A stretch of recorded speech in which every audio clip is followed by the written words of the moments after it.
Hey guys, welcome back to the channel. Welcome to another video. We've got an all new news video in store for you today because there's been a lot buzzing around the transfer window and the rumour mill and everything else that goes along with the transfer market, of course, these past 24 hours or so. So I brought back this video to kind of talk about all of the kind of hottest links and the biggest talking points, the biggest news stories from the transfer window going on right this second, right here, right now, as Fatboy Slim used to say.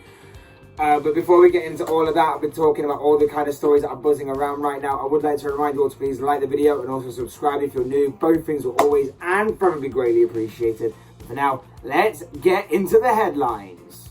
Okay, so kicking things off, we're going to begin with a story that came really out of the blue yesterday. It is that Arsenal have signed Fabio Vieira from Porto.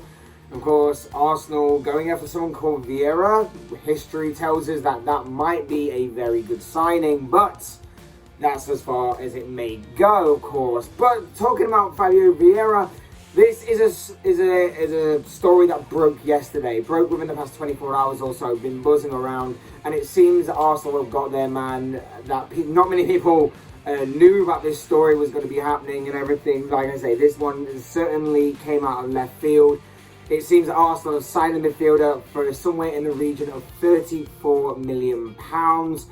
Like I say, this one just sort of came out of the blue. Not many people expected it. This is how I believe transfers should be done. Short, swift, and quietly, and then until the deal is then announced. That's how I think that transfers should be done. None of this kind of build-up and kind of media circus around a potential transfer, of course.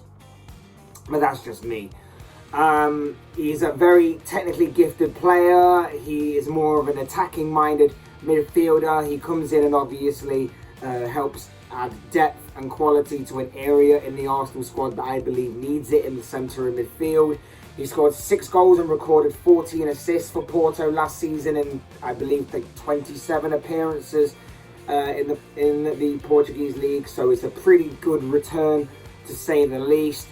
He's 22 years of age, so he can definitely grow and improve and get even better. He suits that kind of age range that Arsenal are looking to build a squad around. So that's also looking decent. And obviously with a very technically gifted player, you'd imagine that he would fit in with Mikel Arteta's system and his philosophy and his obviously style that he's trying to implement on this Arsenal team. And like I say, does add depth and quality to an area that is going to need it, and especially with Arsenal now competing in European football again, albeit the Europa League, he is obviously going to be used a lot during this season.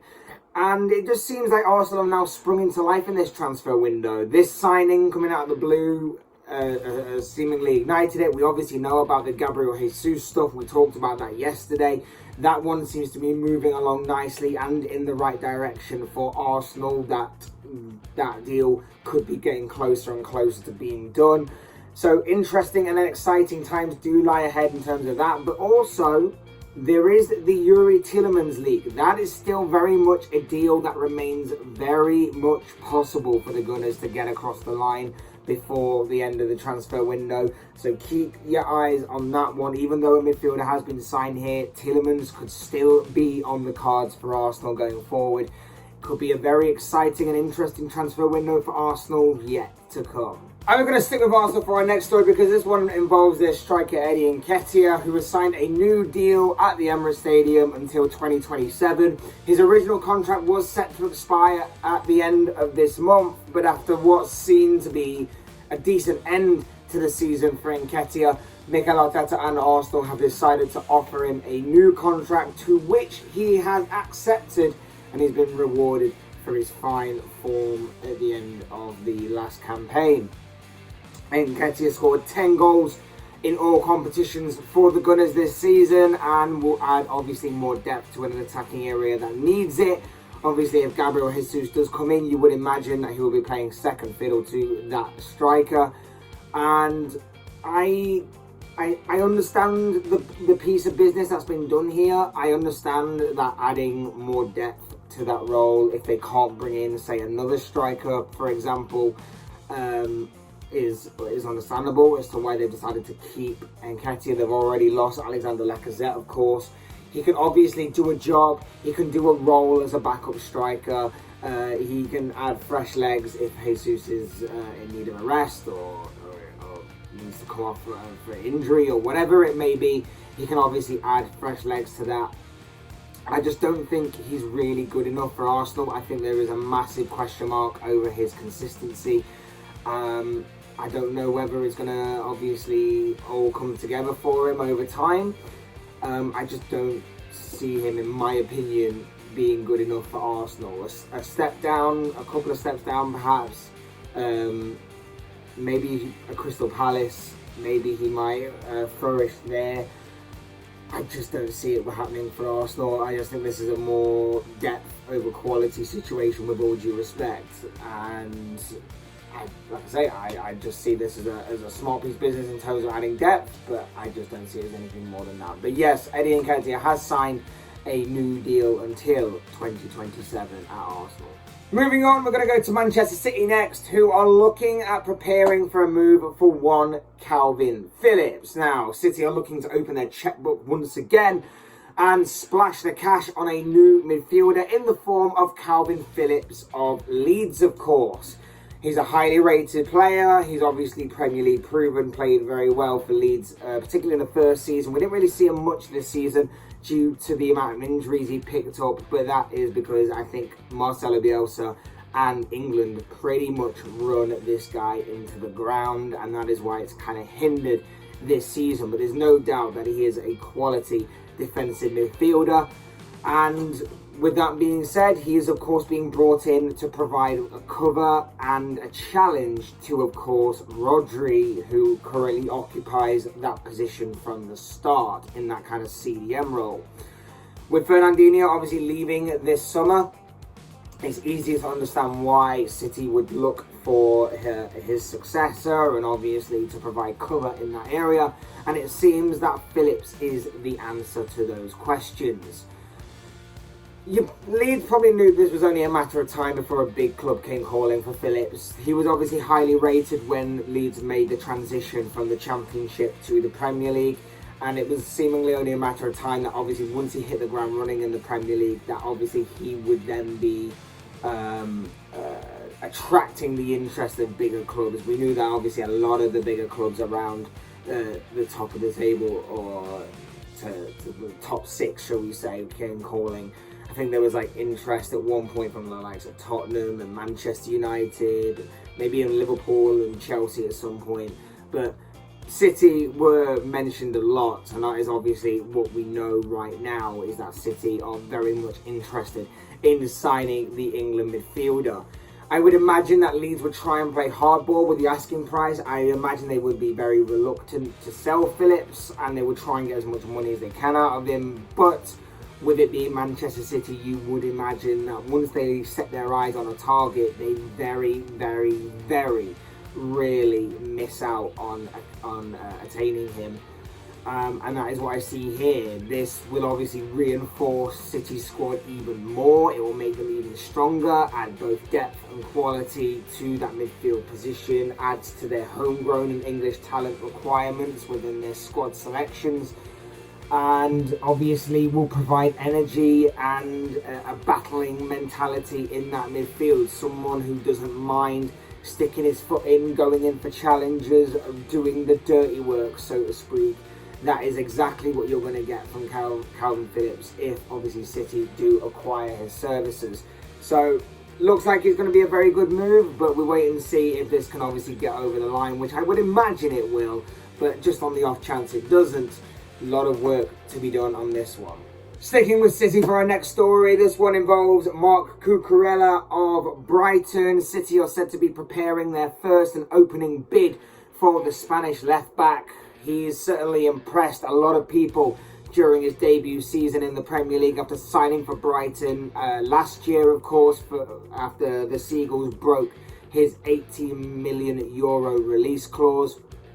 He provided a lot of energy and attacking prowess down that left-hand side for the Seagulls and became one of the most underrated players in the Premier League in this past season, in my opinion. And obviously, with impressing a lot of people, you're obviously going to attract some of the bigger names of the Premier League. And Pep Guardiola is seemingly a massive admirer of him and was certainly impressed with his performances this season. Now, of course, we all know about City and their defensive recruitment. We know that they haven't had a great track record in terms of recruiting left backs in particular. They've had to play João Cancelo, of course, at left back this past season alone. And of course, previously they have played Zinchenko, and Zinchenko has obviously been the backup left back this season as well. But we do know that those two players in particular weren't brought in to play that left back area. Cancelo's had a consistent and solid season at left back. Zinchenko, I believe, was brought in as more of a midfield option, but has found himself being pushed out to that left back position because he can do a job there, for example. So it does seem that they'll be flexing their wealth and trying to find a more natural left back going forward, and Cucurella seems to really fit that criteria and fit the bill, and they hope that this time obviously it will stick.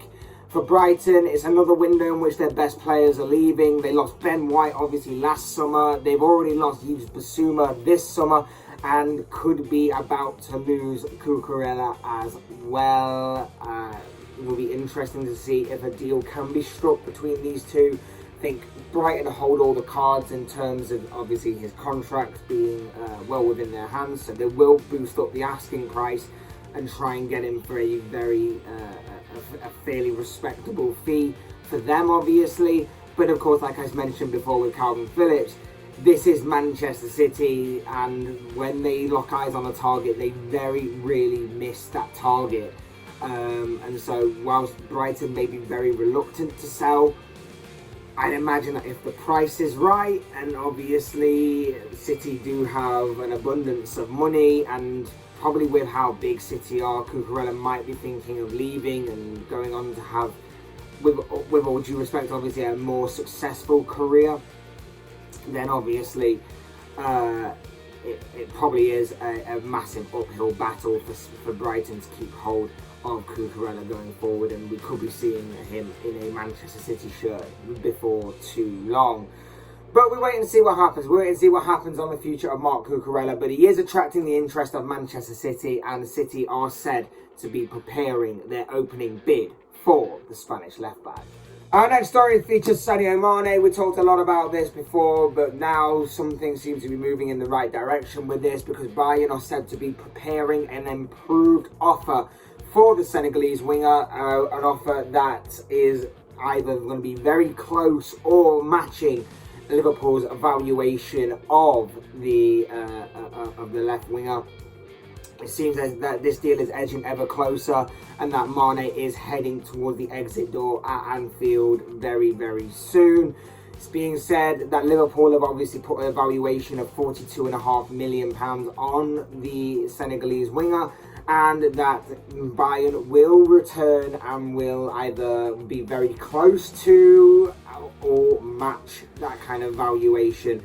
And I think that the close to sort of part of this, if it is obviously to be close and not matching, is down to the fact that Liverpool have just bought Darwin Núñez as well. So it does appear that Liverpool are looking to kind of recoup some of the money from that deal as well, and close to would indicate that it's not going to be too far away, especially if the last offer was anything to go by, in which they basically put in some ridiculous clauses in there as well, which were never going to happen. You might as well have put Sadio Mane to win the Tour de France and the 100 metres in the same thing, because they were just ridiculous clauses to have and were never going to come off, as much as I love Sadio Mane.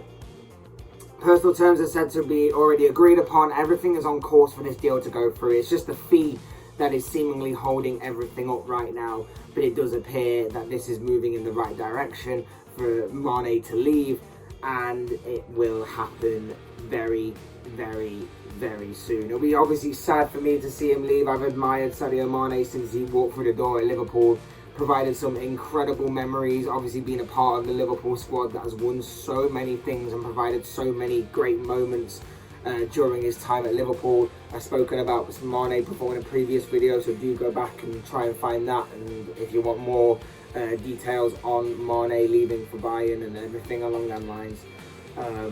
But as it stands, yeah, Mane is said to be leaving. Bayern are preparing another bid in which the overall consensus is Liverpool will likely accept. And yeah, farewell Sadio Mane, good luck and thank you for the memories. And finally, James Tarkowski's found himself a new club. He is set to sign for Everton at the end of the month. His current contract with Burnley was set to expire at the end of this month. And obviously, with Burnley going down, he seemingly was one of the few players to actually be leaving Burnley and staying in the Premier League. And that is exactly what is set to happen. He is going to leave Burnley at the end of his contract and join Everton on a free transfer. He was linked with a number of Premier League clubs, it seems. He was always constantly linked with the likes of Newcastle, and I think Palace at one point, and I think Southampton maybe. Them kind of teams, but it is Everton who have snapped him up. The 29-year-old England centre-back is going to be joining the Toffees this summer. He's a strong centre-back, very disciplined, of course. You have to be when you've been playing under Sean Dyche for a very long time. And like I say, he stood out in that Burnley squad. He was always the one being talked about as to moving on and using Burnley as a stepping stone to go to a bigger Premier League club, and that is exactly what happened. And on a free transfer, of course, you can't really go wrong. So Everton, I think, have done a bit of a good piece of business here, I believe, in terms of a Premier League proven centre back who maybe can get better playing in a better squad than Burnley's, of course. Yes, James Tarkowski signing for Everton at the end of his contract. Everton have made a move in this transfer window. But of course, as I always say, these are just the thoughts, comments, opinions, predictions, whatever you want to call it, of this guy. I want to know what you guys think. What do you make of any of the stories that I talked about in this video? What do you make of Arsenal signing Fabio Vieira? What do you make of Edin Dzeko re-signing with Arsenal another few years with the Gunners? What do you make of Manchester City going in for a double swoop of Calvin Phillips and Marc Cucurella, it seems? What do you make of Sadio Mane seemingly on the verge of leaving Liverpool, finally putting this kind of transfer saga to rest? And what do you make of James Tarkowski signing for Everton at the end of his contract? I'd love to know your thoughts, your comments, opinions, feelings, predictions, whatever you want to call it, down below in the comment section on any of these stories, because I'm sure they'll make for interesting reading. Otherwise, hit the like button on the way up, enjoy the video, subscribe if you're new or want to see more content like this. Both things are always and forever greatly appreciated. And as always, thank you all so much for watching and listening. I've been Fletch. This has been another all new news video, and I'm going to see you this week all again soon in another video.